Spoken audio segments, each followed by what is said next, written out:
आदिशक्ति है।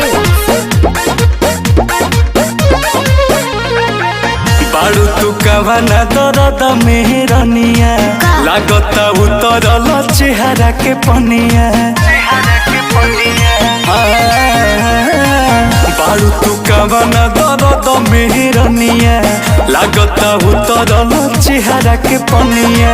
पियावा के करता रुमान कहेलू की जहनी थे कहो।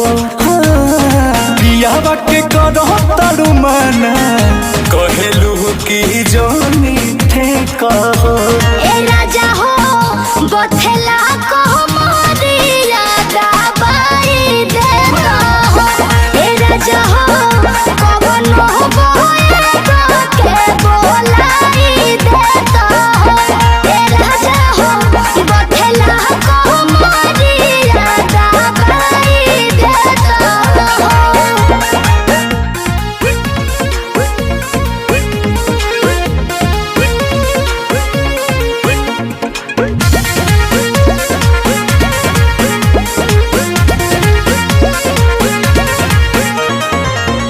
बुझलू न दिल के बतिया रही का पास रतिया।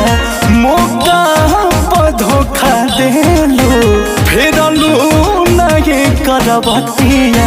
मेहदी के दुख ना पतियाले मोरो छुबो न दहिया होला बहुत डर।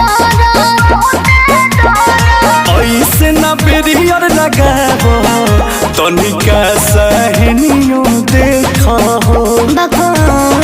ऐसे न बेरियर लगाबो तनिका सहनियो देखो। ए राजा हो बथेला को मोरिया दबाई दे हो। ए राजा हो कवन हो बोए के बोलाई दे हो।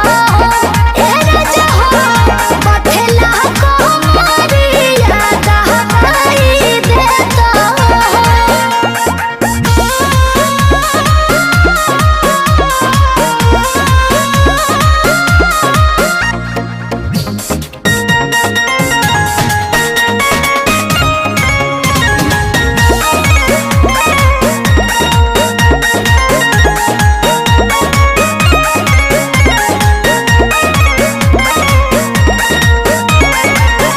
जनतारू तोहरा बिना धनिया हो नहीं रहीना। ऐसे न करत रहो रनिया हो तोहरो जीना। से जिया पछन भर नहीं रहल जाला। अंकुश रह जाला दुखवा सहल जाला। सब धन हमारे नुहवे उसके तू जाने छे कहो। सब धन हमारे नुहवे उसके तू जाने छे कहो।